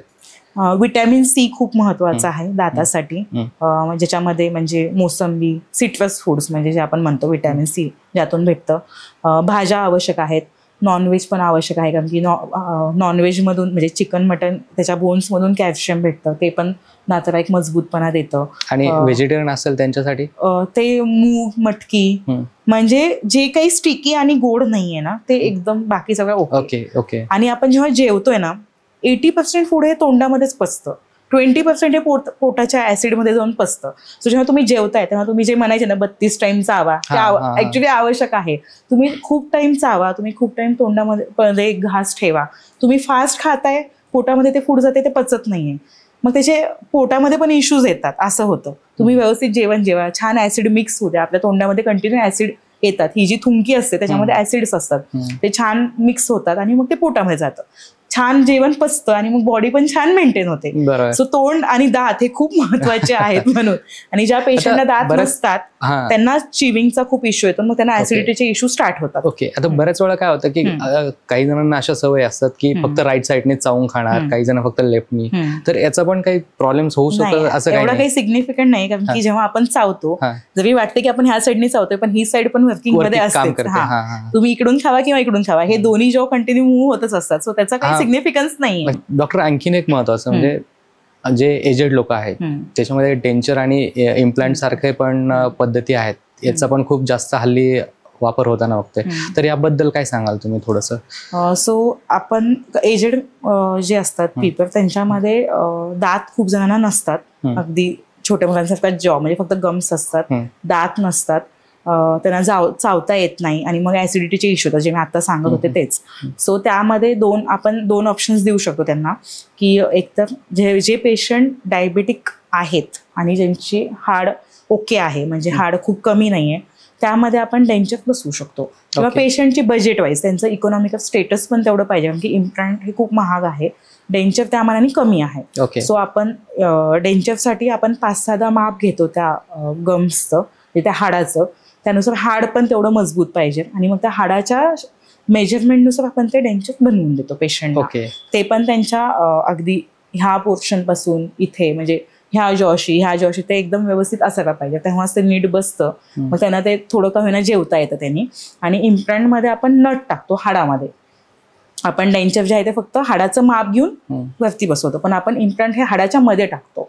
सो ज्यांचं डायबिटीस व्यवस्थित नाही आपण त्यांना ही ऍडवाइस नाही देत, तर त्याच्यामध्ये जखमा नीट होत नाहीत. इम्प्लांट हे 6-7 महिने घेतं. फर्स्ट ते नट्स असतात, आपण खालच्या जॉमध्ये 2 नट टाकतो, वरच्या जॉमध्ये डिपेंड करतं केस वाईज. त्यामध्ये मेन आहे की CBCT स्कॅन म्हणजे एक स्कॅन असतो, जसा CT स्कॅन आहे तसा CBCT स्कॅन असतो. त्यामध्ये ते हाड किती महत्वाचं म्हणजे कसं आहे, हाडाची जाडी कशी आहे, हाडाची उंची कशी आहे, त्यानुसार आपण डिसाईड करू शकतो की ते इम्प्लांटसाठी जाईल का ते डेंचरसाठी जाईल. आणि त्याचे पण स्पेशालिस्ट असतात, आपण त्यांच्याकडूनच ते बनवून घेतो. ते महत्वाचं आहे.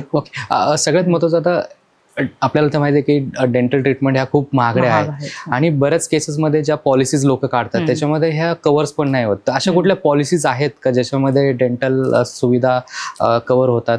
सध्या इंडियामध्ये ही सिस्टीम नाहीये. डेंटल इन्शुरन्स ही जी गोष्ट तुम्ही म्हणताय ही US मध्ये आहे, आउट ऑफ इंडिया खूप देशांमध्ये आहे. म्हणजे काही कारण आहे का याच्या मागे की फक्त इंडियामध्ये सध्या घेत नाही त्या पॉलिसी? ते इन्शुरन्स कंपनीवरतीच डिपेंडेंट आहे आणि अवेअरनेस पण आपल्याकडे तेवढा नाही आहे की ते डेंटल इन्शुरन्स घेतील का नाही हा पण डाऊट आहे. त्यामध्ये जाऊ दे एका दातासाठी कुठं मी एवढे पैसे एवढं पॅकेज घेऊ असं पण आहे ना आपल्याकडे, कारण की तेवढं पैसे इकॉनॉमिक स्टेटस नाही, कारण की आपण मोस्ट ऑफ द इंडियन लोक हे मिडल क्लासमध्येच आहात अजून सुद्धा.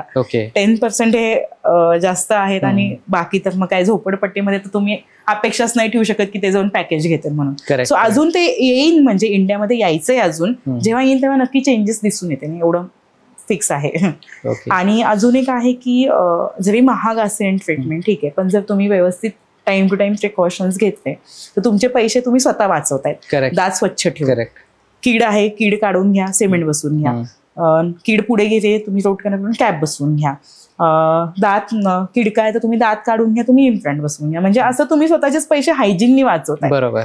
तुम्ही हायजीन मेंटेन केलं तर पुढचे अगदी इश्यूज स्टॉप होऊन जाणार. डॉक्टर बऱ्याच वेळा काय होतं की महागड्या ट्रीटमेंटमुळे लोक काय करतात, एक नवीन कन्सेप्ट आली, म्हणजे मी पण पहिल्यांदाच वाचली, ऍक्च्युली ऐकली पण नाही म्हणणार, मी वाचली, मला कळालं नाही, तर ती मला तुमच्याकडनं जास्त कळवून घ्यायची आहे की क्वॅक काय आहे, एक्झॅक्टली काय आहे, की बरेच जण ही महागडी ट्रीटमेंट बायपास करून ही क्वॅक करतात, एक्झॅक्टली काय आहे ते? सो ही कॉन्सेप्ट हे आपण डेंटल क्वॅक म्हणतो. ह्याच्यामध्ये काही असे लोक आहेत जे अनएथिकल प्रॅक्टिसेस करतात, म्हणजे की ते बेसिक गोष्टी पेशंटच्या घरापर्यंत घेऊन जातात किंवा बस स्टँड स्टेशन इथे बसतात, पेशंटला कमी पैशांमध्ये चुकीच्या पद्धतीने दात काढून देतात. हो, बस स्टँड स्टेशन खूप ठिकाणी, किंवा असे पगडी घालून ते लोक फिरतात, ते स्वतःला डॉक्टर म्हणून सांगतात. ते असं नाही सांगत की आम्ही असे आहेत अनएथिकल कोणी आहेत असं नाही सांगत, आणि खूप जणांना माहितही नसतं काय असतं ते. सो ते विदाऊट अॅनेस्थेशिया दात काढतात, तिथं इन्फेक्शन होतं पेशंटना, कधी कधी ते दात बसवतात सुद्धा. आणि ते कसे बसवतात तर ते माप घेतात आणि त्या कंपाऊंड मध्ये पटकन मिक्स करतात, छोटे दात बसवतात आणि फेविस्टिक जे असतं ना आपण जे युज करतो चिटकवण्यासाठी, फेविक्विक ते टाकतात आणि चिटकवतात. आता तुम्ही फेविक्विक विकत घ्या, त्याचा एक थेंब तुमच्या स्किनवरती टाका, अख्खी स्किन भासते आणि चुनचुनाट होते. जर तुम्ही तोंडामध्ये एवढ्या क्वांटिटीमध्ये ते फेविक्विक यूज होतंय, ती स्किन तोंडाची अख्खी भासते. सेकंड असं होतं की ते चिटकून असतं स्किनशी, मध्ये जखम असते, मग ह्या जखमेची भीती काय असते की ही जखम वाढते मधून, कधी कधी इन्फेक्शन होतं आणि या जखमेतून कॅन्सर सुद्धा होऊ शकतो. आणि हे असं नाही म्हणत की अजूनही हे आहे, आणि ह्या कॉन्सेप्ट अजूनही खूप जणांना माहित नाही. खूप पेशंट आम्ही विचारते हे काय, आम्ही दात बसवून घेतला, म्हणजे किती मध्ये, 50 मध्ये एक दात, 50 रुपीज मध्ये एक दात बसतोय, ओके ठीक आहे पैशांचा विषय नाहीये, कसा बसतो हे तर बघा ना, तो माणूस कोण आहे, आम्ही डेंटिस्ट एवढं शिकतो ते वेडे आहेत का थोडेच, म्हणजे असं थोडीच आहे ना. आणि त्यांनी नुकसान आमचं थोडीच होतंय, त्यांचंच होतंय.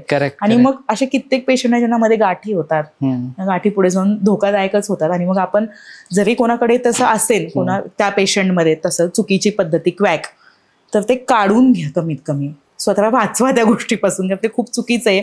आणि अशा चुकीच्या व्यक्तींकडून कधीही आपली बॉडी कोणाच्याही चुकीच्या व्यक्तीच्या हातात द्यायची नाही. असं नाही फक्त ते माणसं, चुकीचे काही काही डेंटिस्ट पण असतात, त्यांच्या पण हातामध्ये देऊ नका, असं माझं म्हणणं आहे.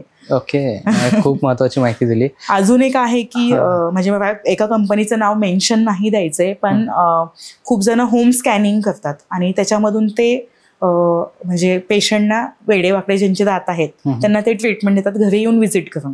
त्याच्यामध्ये पण असं ते पेशंटकडून खूप पैसे घेतात, पण तेवढा त्यांना सक्सेस भेटत नाही पेशंटना. मग स्वतःचे एवढे ऑनलाईन एखादी गोष्ट बघणं ठीक आहे, पण काय योग्य आहे काय योग्य नाहीये, सर्टिफाईड डेंटिस्ट कडून ती गोष्ट करून घेणं खूप जास्त महत्वाचं आहे. बरोबर. पण तुम्ही म्हणजे डेंटिस्टमध्ये पण खूप टाईप्स असतात, डिपार्टमेंट्स असतात, त्या गोष्टी त्या डेंटिस्टनंच करणं फायद्याचं असतं. सो ते खूप महत्वाचं आहे. ते जाणून घ्या, त्याचं चेकअपसाठी या, त्याची इन्फॉर्मेशन घ्या की हे काय आहे काय नाही. फक्त ऑनलाईन दिसतंय म्हणून विश्वास ठेवू नका, एवढंच माझं म्हणणं आहे. जाता जाता आपल्या प्रेक्षकांना तुम्ही काय मेसेज द्याल, कारण तुम्ही खूप चांगल्या प्रकारचे टिप्स दिलेले आहेत आणि क्वॅक बद्दल म्हणजे मी तर ते पहिल्यांदाच ऐकलं आणि खरंच भयानक आहे ते. तर जाता जाता मुलींसाठी महिलांसाठी तुम्ही एक काय मेसेज द्याल? सो माझा मेन मेसेज असा आहे की, आणि मी स्वतः एक वुमन आहे आणि मला एक बेबी जी आहे ती पण गरज आहे, तिचं नाव नियती आहे. सो माझा एक ऍडवाइस अशी आहे की आई म्हणजे जी प्रेग्नन्सी पासून व्यवस्थित डाएट ठेवा, हायजीन ठेवा, डेंटिस्टना व्हिजिट द्या, तुमच्या गायनेकची ऍडवाइस घ्या, बेबी जेव्हा जन्मते तेव्हापासून तिची हायजीन ठेवा, तुमच्या बॉडीची हायजीन ठेवा आणि खूप टेन्शन घेऊ नका कोणत्या गोष्टीचं. बेसिक डेंटल हायजीन मध्ये मला काही गोष्टी सांगायच्या ते मी सांगते की दात 2दा घासा. दात घासायची टेक्निक असते, आपण जे आडवे उभे दात घासतो त्यांना पण दात डॅमेज होतात. एक मॉडिफाईड बास नावाची टेक्निक असते, त्याचा एकदा युट्यूबवरती व्हिडिओ बघून घ्या, 2 सेकंड 3-5 सेकंडचा व्हिडिओ आहे. दात कसे घासायचे त्यातून समजतं. जे आपण आडवे उभे घासतो त्यापेक्षा आपण 45 डिग्रीमध्ये जर ब्रश ठेवून दात घासले तर ते व्यवस्थित स्वच्छ होतात. दात 2च मिनिटं घासा, पण 2दा घासा. दात खूप टाइम घासणं पण धोक्याचं आहे. जीभ स्वच्छ ठेवा, जीभ स्वच्छ ठेवणं तेवढंच महत्वाचं आहे.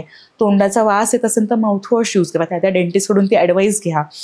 दात दर 6 महिन्यांनी घाण असेल तर स्वच्छ करून घ्या. दात वेडेवाकडे असेल तर ते नीट करून घ्या, कारण ते पण खूप महत्वाचं आहे. एखादा दात एखाद्या ठिकाणी नसेल, आपण दात काढतो आणि दात नसेल तर दात बसवून घेणं पण तेवढंच महत्वाचं आहे. एका दाताने बाकीचे दात पण अख्खे डॅमेज होतात. आणि बायकांसाठी अजून एक आहे की डिटेक्शन म्हणजे अवेअरनेस खूप जास्त महत्वाचा आहे. तोंडामध्ये एखादी जखम असेल तर त्या मुवमेंटमध्ये ती जाऊन दाखवा. नको बाबा फायनान्शियल इश्यू येईन, बाकीच्यांना ताप होईल, ह्या गोष्टीमध्ये स्वतःचं नुकसान करून घेऊ नका, ती जखम वाढू देऊ नका. सर्रास ह्या महिला जास्त करतात, कारण एकतर पैसे जातील आपले आणि एक तर दुसरी भीती. ती भीती मनातून काढून टाका. डिटेक्शन खूप महत्वाचं आहे. जेवढं पटकन डिटेक्शन माउथ कॅन्सरचं होईल तेवढं पटकन तुम्ही वाचताल. आणि मिश्री आणि मंजन हे सगळं यूज करण्यापेक्षा साधी टूथपेस्ट यूज करणं सुद्धा दातांसाठी योग्य आहे. सवयी बॅड हॅबिट्स ठेवण्यापेक्षा तुम्ही थोडंसं स्वतःकडे फोकस द्या. ॲज अ बाई कामं तर होतातच, पण तुमची बॉडी पण तेवढीच महत्वाची आहे. आणि टेन्शन नका घेऊ कोणाचं, ते तर खूप महत्वाचं आहे. खरं म्हणजे म्हणतात की एक शिकलेली स्त्री पूर्ण घरातलं चित्र बदलू शकते, पण एक अवेअरनेस, मी तर म्हणेल एक अवेअरनेस असलेली स्त्री तिचंच नाही तर एक समाजाचं पण ती चित्र बदलू शकते, एवढी ताकद तिच्यामध्ये आहे. तर कृपया करून म्हणजे तुम्ही अंगावर कुठली गोष्ट काढू नका. आणि जसं क्वॅकचं तुम्ही जे सांगितलं, तर ह्या गोष्टी तर अजिबातच करू नका. जे प्रोफेशनल आहेत त्यांच्याकडनंच ट्रीटमेंट घ्या.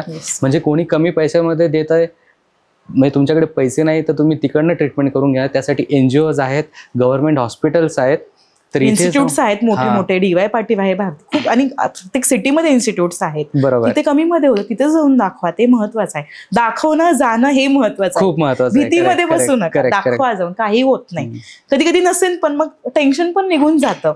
आणि अजून एक आहे की फक्त दातांसाठीच नाही, बायकांनी आपल्या स्तनाची आणि गर्भाशयाची ह्याची पण तेवढंच मेंटेनन्स ठेवणं महत्वाचं आहे. एखादी कुठे पण गाठ वाटते, कुठे काही दुखतंय, कुठे काही जखम वाटते, ती जाऊन दाखवा. त्याच्यामध्ये पण कॉन्शियस नका की नाही बाबा जाऊ दे, असं कसं दाखवायचं, हे आपण खूप मॉडर्न जगामध्ये जगतोय, आता कोणी या गोष्टी बघत नाही. ऍक्च्युली मॉडर्न फक्त म्हणायला आहे, पण अजूनही आपण तिथेच आहेत, अजून सुद्धा तिथेच आहेत. बरोबर. तर डॉक्टर मॅडमनी खूप साऱ्या म्हणजे महत्वाची इन्फॉर्मेशन्स दिलीत, पण त्याबरोबर ओरल हायजीन कसं असायला पाहिजे, दिवसातनं किती वेळा ब्रश करायला पाहिजे, आणि खूप साऱ्या अशा काही महत्त्वाच्या गोष्टी आहेत की ज्या तुमच्या मनात होत्या आत्तापर्यंत, त्या मला वाटतं निश्चितच त्यांनी सॉल्व्ह केल्या असतील. आणि जरी तुम्हाला काही प्रश्न असतील तर डॉक्टरांचा नंबर आपण देणार आहोत, तुम्ही त्यांना तिथे जाऊन भेटू शकता किंवा फोनवरती तुम्ही डिस्कस पण करू शकतात. तर हा आपला श्री शक्तीचा जागर या पॉडकास्ट सिरीजमध्ये आजच्या आपल्या ज्या गेस्ट होत्या तन्मय देशपांडे यांनी खूप चांगली माहिती दिली. त्याबद्दल सतत काहीतरी वेगळं पॉडकास्ट टीमकडनं तुमचे खूप खूप आभार आणि तुम्हाला पुढील वाटचालीस खूप खूप शुभेच्छा. Thank you so much. थँक्यू.